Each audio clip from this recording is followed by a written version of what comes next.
Ошентип террор же терроризм бул исламдын табияты. Исламдын жаратылышында коркутуп, үркүтүү, ошол аркылуу өз максатына жетүү, адамдарды баш ийдирүү бул исламдын табияты. Биздин өлкөдө башка динге өткөндөрдү, баптисттерди өлүп калса койдурбай, эптеп коюп койсо сөөгүн касып чыгып ары бери сүйрөп, кордоп, анан ошол окуяны массалык маалымат каражаттары аркылуу көргөзүп, анан ошондой ыкма менен мына эгерде башка динге өтсөңөр ушундай болосуңар деген коркутуу же терроризировать эткен ыкманы азыркы күнгө чейин колдонуп келатышат. Эгерде буга чейин аны башка динге өткөндөрдү ошондой кордоп, анан ошолорго карата колдонуп келсе, азыр эми аалымдар аны мусулмандардын өздөрүнө дагы колдоно баштады. Алар баян айтып, насаат айтып, анан эгерде андай болбочу болсоңор, биз айткандай, анда иманыңар учуп кетет. Иманың учуп кетсе, сага жаназа түшпөйт. Жаназа түшпөгөндөн кийин сени мусулмандардын көрүстөнүнө койбойбуз. Анткени элдин көпчүлүгү көрүп атат да, башка динге өткөндөрдү мусулмандар коюлган жерге койдурбай, койсо ары бери сүйрөп, касып чыгып алып, ушундай кордукту көргөзгөнүн башкалар да көрүп, үрөйлөрү учуп атат да, коркуп атат, террор болуп атат. Анан ошол ыкманы эми аалымдар мусулмандардын өздөрүнө карата дагы колдоно баштады. Ал жөнүндө азыр биз кыскача видео көрсөк, далил катары. Абдышүкүр Нармат ушундай насаат айтып атат. Аны YouTube'га кирип туруп могу сөздү жазсаңар чыгат, анан көрсөңөр болот. Адам ичкен кезде иманы болбойт. Кантип иманы болбойт? Ху Аллах. Алланын ху исмини ху деп чыгарат дагы көп жутуп элек. Жүрөгүндө иманы болбойт. Иман булутка окшогондун үстүндө турат. Эгер өлсө имансыз өлүп калат. La yasriqu sariq hina yasriq wa huwa mu'min. Бирөөдүн буюмун урдаган кезде иманы болбойт, иманы ажырап кетет. Өлүп калса имансыз өлөт. La yazni zani hina yazni wa huwa mu'min. Зина кылган адам никесиз, сойкулук кылган, никесиз арам жолго барган адам зина кылган жерде иманы ажырап чыгып кетет. Өлүп калса имансыз өлөт. Имансыз өлсө жаназа буйрубайт. Жаназа буйрубаса мусулмандардын мүзөсүнө коюлбайт. Өзүңөр бул жерден көргөндөй айтып атат. Имансыз өлүп калсаң, арак ичсең, момундай болуп жолдо көчөдө жатып калсаң, анда иманың учуп кетет. Иманың учуп кетсе, анда жаназа буйрубайт. Жаназа түшпөгөндөн кийин сени мусулмандардын мүзөсүнө койбойбуз. Ошондо отургандардын эч кимиси да бирөө дагы даап сураган жок. Өзүңөр ойлонуп көргүлөчү, ал иман кандай болуп учуп кетет адамдан? Көзгө көрүнүп учабы же көрүнбөй учабы? Эгер көрүнүп учса, анда Абдышүкүр Нарматов бизге элге айтып койсо, кандай болуп учат экен, эл дагы билип алсын. Мунун иманы учуп кетиптир, мында жок экен, мында бар экен деп. Эгер көзгө көрүнбөй учса, аны Абдышүкүр Нарматов аны кантип аныктаган атат? Жана Абдышүкүр Нарматовго ким андай укук берди эле? Мусулмандардын мүрзөсүнө сен коюласың, сен коюлбайсың дегидей. Элдер унчукпайт, угуп отурат ушуну. Булар ошону ыкмаганы көндү дагы бир кезде баптисттерди коркутса, өлсөң койдурбайм деп. Эми мусулмандардын өздөрүн коркута баштады. Сени да койдурбай коем деп. Анткени булар көрдү, бул өлсөң койдурбай коем деген, бул эффективдүү ыкма экен. Элдер коркот экен. Демек ушуну колдонуш керек экен деп. Мечитке барган жөнөкөй мусулмандар эле эмес, эми мектептин директорлорун дагы коркута башташты. Эгер өзүңөр билгендей мектепке кээ бирлери хиджаб кийип бара баштады да, анан хиджабты кийбегиниң мектепке мектептин формасы менен келишиң керек десе, жок, сен эгерде андай тыюу сала турган болчу болсоң, анда ошол мектептин директорун мусулмандар жаткан көрүстөнгө койдурбайбыз деп ачык айта башташты. Ал жөнүндө видеону көрүп көрөлүчү.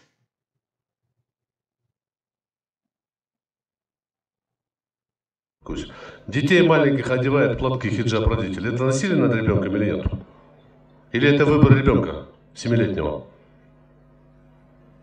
Это ответственность родителей.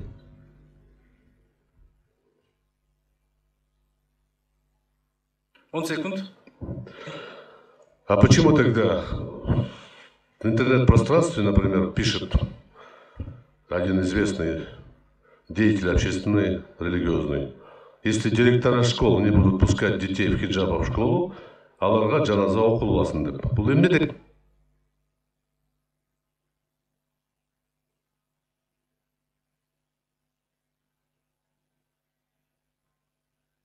То, что касается несовершеннолетних, вы сказали, вот если платок оденут родители, значит, если вербовка несовершеннолетняя была произведена вопреки воле родителей, то, значит, будет это лицо привлечено к уголовной ответственности.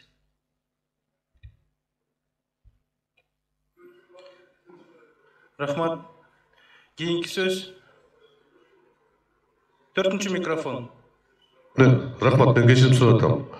Мектепте оқып жатқан 5-6 класстағы қыздар хиджаб кийип, жабышында баягы динге берген жигиттерибиз, балдарыбыз, наристелерибиз. Алардын өзүнүн тандоосу эмес да туурабы? Ата-энесинин тандоосу болуп атпайбы? Ошол боюнча кандай иш жүргүзүшүбүз керек? Бул түшүндүрүш керек. Күч менен эчтеке кыла албайбыз. Барган сайын сен окубайсың, сен таза эмессиң деген сөз болуп атат. Мына мен айткан мисал бекер айткан жокмун да. Директор мектепке окуучуларды киргизбесе ушундай кийим менен жаназа окулбасын деген сөз, бул эмне деген сөз? Такыр. Өлүп кет деген сөз.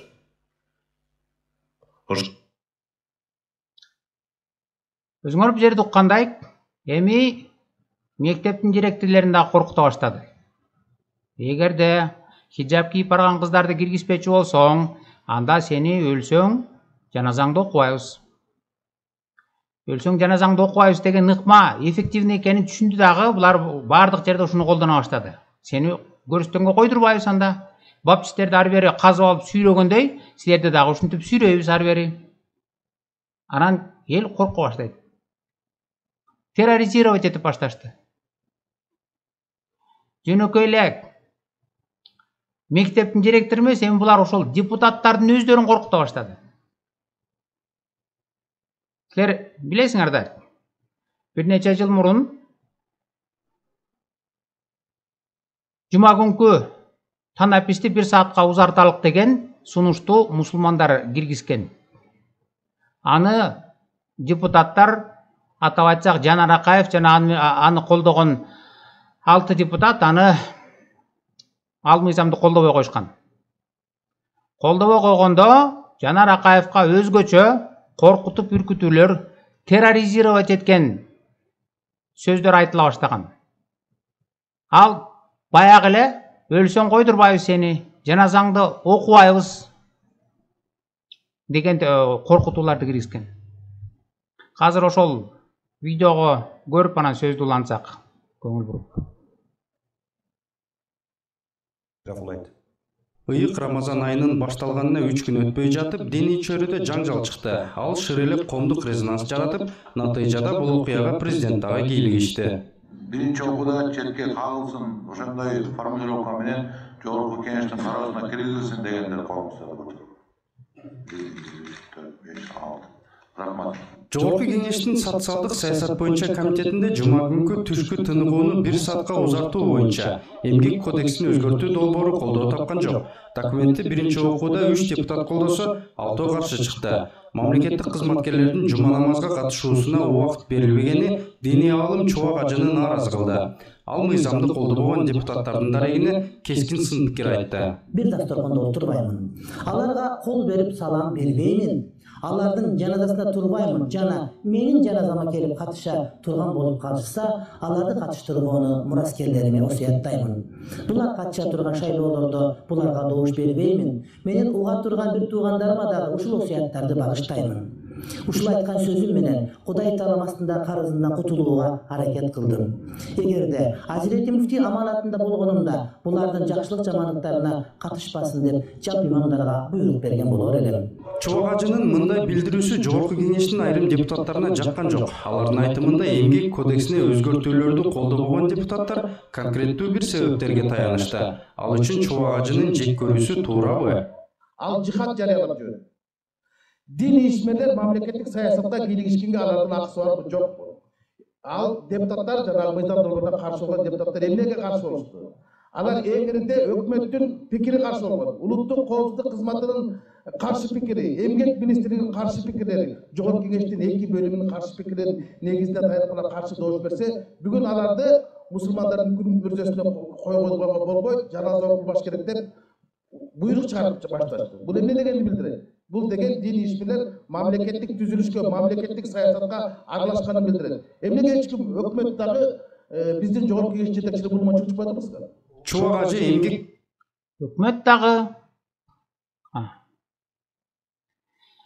өкмөт дагы, депутаттар дагы унчукпай отурушат. Анткени бир кезде булар өкмөт дагы, депутаттар дагы өздөрү мыйзам кабыл алып берген.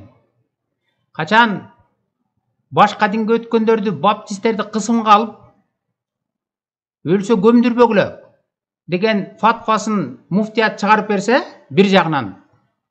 Экинчи жагынан ушулар эле бийликтегилер мыйзам чыгарып берген. Диний уюмдар 200-төн ашмайынча мүчөсү, аларды каттоодон өткөрбөгүлө деп. Биз өткөн видеолордон айтып бербедик белек. Бир жагынан муфтият фатва чыгарат, койдурбагыла мусулмандардын мүрзөсүнө деп. Башка жактан жер алайын десең, анда ушул эле депутаттар, өкмөт өздөрүнчө мыйзам чыгарып берген, ошолорго шыкак берип. Муфтияттагы имамдарды, аалымдарды колдоп. Анда мына 200-дөн ашмайынча мүчөсү жер берилбесин, каттоодон өткөрүлбесин, демек жер дагы берилбесин деп. Булар ойлоса керек. Бул кысымды ошол баптисттерге карата эле булар колдонот. Аны ошентип башка динге өткөндөрдүн агымын токтотобуз деп ойлогон. Эми бүгүн ошол эле молдолор, ошол эле бийликтегилерге, өкмөт депутаттардын өздөрүнө карата колдонуп атат. Өздөрүнүн талаптарын коет, кадимки эле жанагы террористтердей. Эгер аткарбачы болсоң, анда момундай кордукту көргөзөбүз. Жаназаны окубайбыз, а демек сага сени мусулмандардын көрүстөрүнө койбойбуз дейт.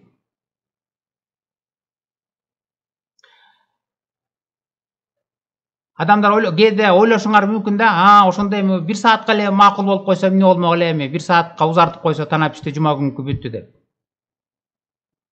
Эгерде ошондо 1 саатка танапиште жума күнкүнү узартып койсо, аны менен эле бүтмөк эмес. Андан кийин ар жакта чыкмак, анда мектептеги барган кыздарды бүт бардым хиджаб кийгизгиле демек. Эгер ал хиджабка макул болсоң, көптөн бери айтып келаткан, ишке ашыра албай, мыйзамдаштыра албай келаткан көп аялдуулугун чыгармак. Мына көп аялдуулукту эми муну колдоп бергиле. Эгер колдоп бербесең, анда дагы мына өлсөң көмдүрбөйм, жаназа окубайм.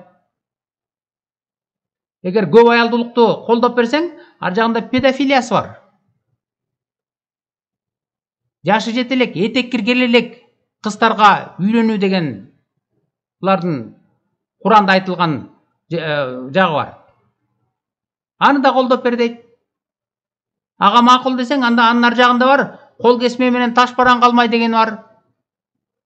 Аны да мыйзамдаштырыш керек. Анда кол кесиш керек. Урлардын таш бараң калыш керек. Эгер анысына макул десең, андан ары башка динге өткөндөрдү өлтүргүлө дейт, капырлар менен күрөшкүлө, өлтүргүлө, кыргыла барсын дейт. Ал эле эмес, Эгер ушулардын баарына макул болуп отурсаң, анда так эле жанагы Египетте да ушундай окуя болгон да. Египет деген билесиңер мусулман өлкөсү. Педофилия эмес, некрофилияны дагы мыйзамдаштыралы деген. Ал жөнүндө өткөн видеолордо көргөзүп айтып бербедим беле, аякта талап коюшкан. Педофилия кылалык, кыздар деген 14 жаштан турмушка чыгыш керек. Анан некрофилия, өлгөн аялдар менен, өлүктөр менен жыныстык катнашта болуп жатыш керек. Ошону мыйзамдаштыралык. 6 саатка чейин халал деп чыкканда. Эгер жогоруда айтылгандардын баарысына макул болуп берсеңер, андан кийин бул жүрүп отуруп некрофилиясын алып барат. Так эле Египеттигидей. Ал балким эртең же бүгүн келбестир, бирок ушул темп менен жүрүп отурса, исламдык түшүнүк, идеология адамдардын аң сезими уланып жүрүп отурса, 10 жылдан кийин же 20 жылдан кийин ал дагы келет.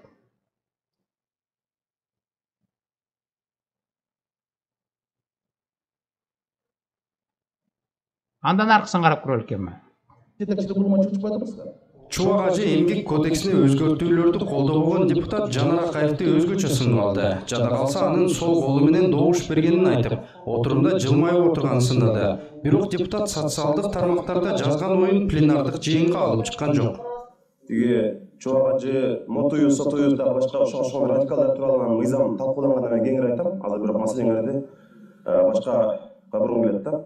Мындан сырткары өзүн мусулманмын деп, бирок шариятка туура келбеген аракеттерди жасаган адамдардын тизмесин түзүш керек дейт Чубак Ажы Жалилов. Бул сунушун ал муфтиятка жөнөттү.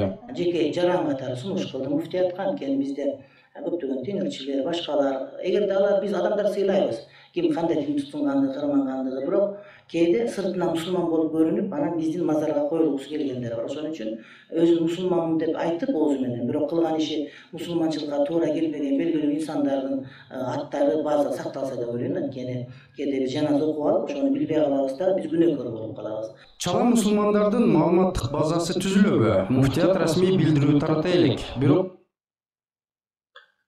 өзүңөр бул жерде уккандай, эми эмне деп атышат? Бир гана Жанар Акаев эмес, бардык белгилүү адамдардын дагы тизмесин белгилеп атат. Эгерде алар исламды толук колдобосо, аларды чала мусулман деп коет. Чала мусулман деген бул мунафыктар. Өткөн видеодо айттык эле го, Аллах айткан. Капырлар менен эле эмес, мунафыктар менен да күрөш, аларга катаал мамиле кыл деген. Мына 9-сүрө 73 аятта мынча жазылып турат. Эй пайгамбар, капырлар жана мунафыктар менен күрөш. Аларга катаал мамиле кыл. Алардын кайтып келер жайы тозок. Ал кандай жаман орун деген. Капырлар менен эле эмес, бирок мунафыктар менен дагы. Мунафык деген мен мусулманмын дейт, бирок исламды толугу менен колдобойт. Ошону мунафык, чала мусулман дейт. Чала мусулман деген бул тозоктун түбүнө барат дейт. Капырдан да жаман дейт.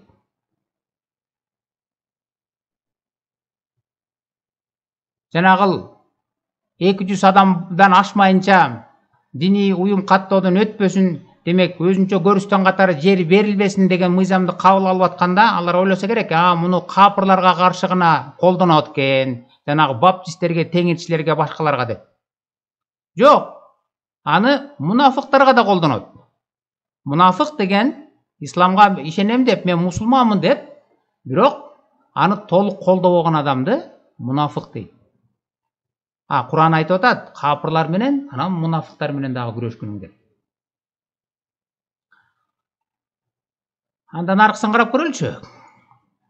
Бул видеодо ушул Чубак Ажы ачык түрдө чакырык жасап атпайбы? Мен эгерде муфтий болсом, башкаларга дагы ушунда буйрук бермекмин, алардын жакшылык жамандыгына. Демек, өлүп калса, жаназасын окуба, демек мусулмандардын көрүстөнүнө койдурба, ушинтип кыянаттык кылып, ары бери сүйрөп, элдин үрөйүн учуруп, башкаларды дагы өзүңдүн талабыңды аткарганга мажбурлаш керек да. Ушуну террор дейт, коркутуу дейт. Эми ушуга болгон башкалардын комментарийлерин окуп көрөлүчү. Бул аалымдардын айтканы болуп атат. Ал эми жөнөкөй эл буга эмне деп атат? Эмне деген колдоо көргөзүп атат. Дайыма баягы билимине, илимине жараша сөздөрдү сүйлөш керек да. Ислам кайрымдуулукка, боорукерликке үйрөткөн дин катары дүйнө жүзүнө таанымал. Анын жол-жоболорун чечмелеп, билими күчтүү алым катары таанылган Чоо Ажыны колдогондордун саны арбын экенин интернеттеги түрдүү форумдар далилдейт. Бирок депутаттарга өзгөчө Жанар Акаевге болгон Чоо Ажынын нараазычылыгын жөн гана колдобостон, одону чакырык жасагандар да чыкты. Бексултан Бодошов, силерге да Аллах бардыр, Аллахка тапшырдым, өзү жазаңарды берер. Куштарбек Бокобаев, Жанар кызчу жерин кысып мусулмандарга көп асылбасын, эл ташпаранга алып койбосун. Чоо Ажы 95% сиз менен. Советбек Шамырзаев, кимдер орду туткан болсо, Аллахым өзү кабыл алган болсун. Урматтуу эл өкүлдөрү, эмнеле светтикти бетке кармап алгансыздар? Кылыч Алдашов, Чоо Ажы Жалилов кыргыз элин караңгылыктан жарык жашоого үндөп алып бара жаткан инсандардын бири. Бекжан Шыгаев, Жанар Акаев өлсө кыргыз жерине эмес, АКШнын кайсы бир штатына алып барып көмүш керек. Демократия өзү ЛГБТ, инцестти колдойт, демек ошолорго аралаштырып коюш керек. Бул жерде аалымдар эле эмес, жөнөкөй ошолордун жетегинде бараткан жөнөкөй элдердин дагы аң сезими, түшүнүгү исламдык идеологияга, террорго ууланып баратат. Ошон үчүн бул жерден көрдүңөрбү жазып аткан комментарийлер. Аны Жанар Акаевди таш бараңга алыш керек. Өлүп калса койдурбаш керек такыр. Аны Америкага алып барып коюш керек. Анда сөөгүн ар бери сүйлөш керек деп атат. Ар бери бапчистердикин сүйлөгөндө ар бери сүйлөш керек. Ал эле эмес таш бараңга алыш керек, өлтүрүш керек деген чакыруулар, комментарийлер жазылып атат. Бул элдин аң сезими, исламдык идеологияга, исламдын терроризмине, терроруна, коркутуусуна сугарылган, ошого ууланган аң сезимдин айтып аткандары ушулар. Эгер ислам дагы мындан ары уланып жүрүп отурса, дагы адамдардын аң сезимин уулантып отурса, кандай мамлекетте жашайбыз? Ойлоңгулачы өзүңөр. Өзгөчө бийлик башында тургандар. Ушул молдолорго, муфтияттагыларга шыкак берип тургандар.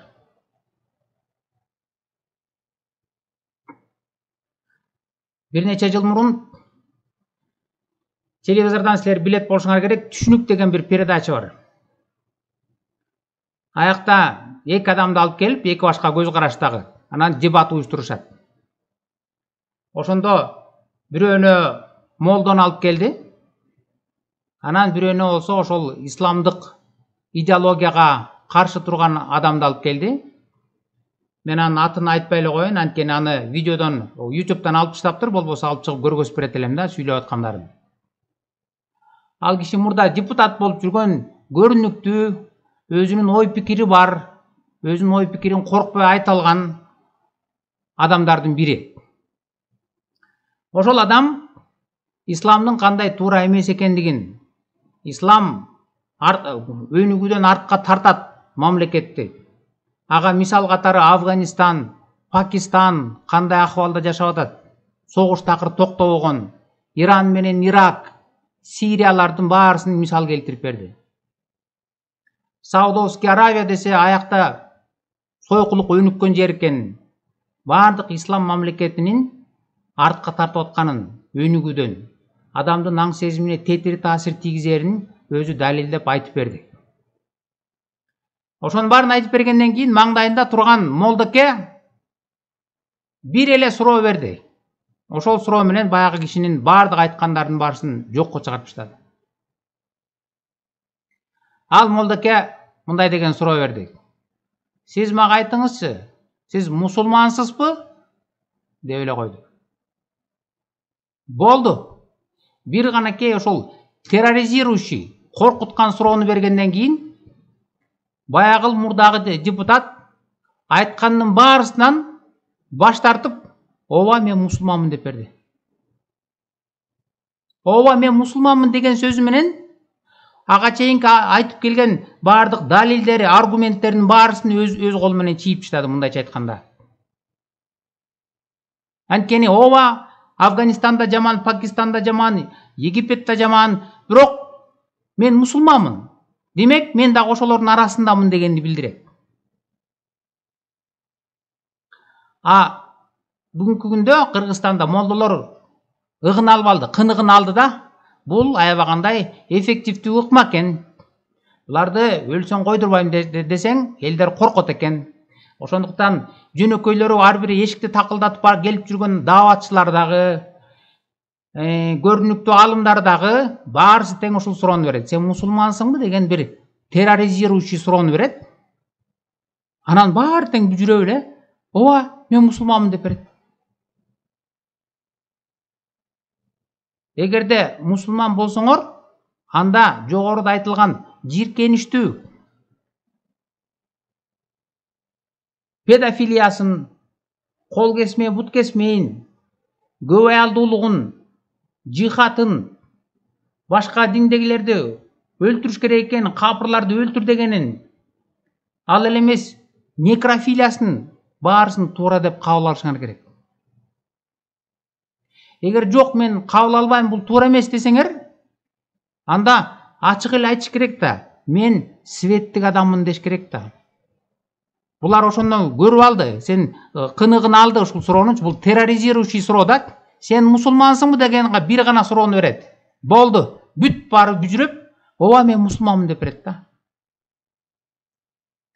Ага караганда мен светтикмин дегенди, светтик адаммын дегенди сыймыктануу менен айтса болот да. Мен светтикмин деген, светтик адаммын деген, ал мен светтик мыйзамдарды сыйлайм. Адам укуктарын сыйлайм. Сөз эркиндиги, дин эркиндигин мен колдойм. Мен көп аялдуулукка каршымын.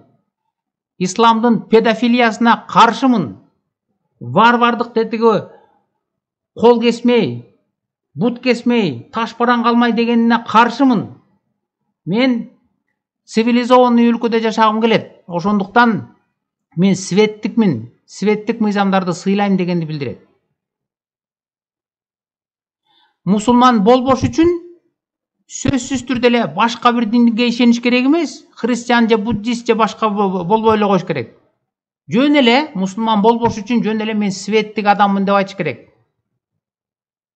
Светтик деген мен светтик мыйзамдарды сыйлайм, ошону жогору тутам, мен ошону ыйык тутам, ошолорго ишенем, ошону колдойм дегенди билдирет.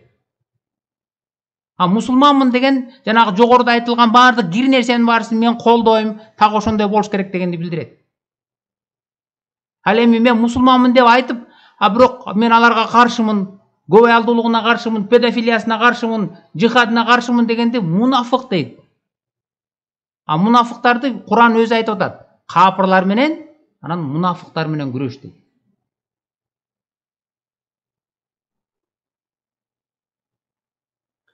Силер эч качан мен мусулманмын деп исламга жагып бере албайсыңар. Исламга жагыш үчүн, ал үчүн толугу менен колдоп, анткени өткөн сабакта айтып бербедим беле? Куран өзү окутуп атат. Исламды толугу менен кабыл алгыла. Принимайте ислам целиком деп турат. Целиком дегенде бүт ичиндеги кол кесме, бут кесме, бүт жиркеничтүү кир нерсенин баарысын тең кабыл алышың керек. Жок, эгер аны кабыл албасаң, анда 200-дүүлөнбеш керек. Ал 200-дүүлүктү жада калса ислам өзү айыптайт. Өзү жек көрөт аны. Силер мунафыксыңар дейт. Капырдан да жаман дейт. Анда ачык эле айтыш керек да, мен сыймыктануу менен айтыш керек да, мен светтик адаммын деп. Мен мусулман эмесмин, мен светтик адаммын деп.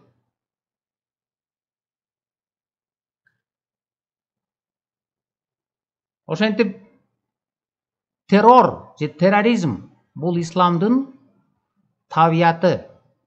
Бул ар дайым өзүнүн ушундай ар кандай ыкмаларды колдонот. Кээ бири жардырган, кээ бири өлтүргөн, кээ бири өлсөң койдурбай койгон, сөөгүн ары бери сүйрөгөн ыкмаларды көргөзүп туруп, анан коркутат. Эгерде биздин талаптарды аткарбасаң, анда кара тизмеге киргизебиз, бардык тизмелериңерди бергиле. Азыр өздөрү айта баштады. Тизмеңерди бергиле. Силер мусулмансыңарбы? Эгер мусулман болсоңор, анда иш жүзүндө көргөзүп, далилдеп, биздин талаптарды аткаргыла, биз сунуш кылган мыйзамдарды колдогула. Жок, колдобосоңор, анда силер мунафыксыңар дейт. Ошентип терроризм бул исламдын табияты. Мындан дагы жаман, мындан дагы кир, коркунучтуу формалары бар терроризмдин. Ал жөнүндө мен эмки видеодо айтып берейин.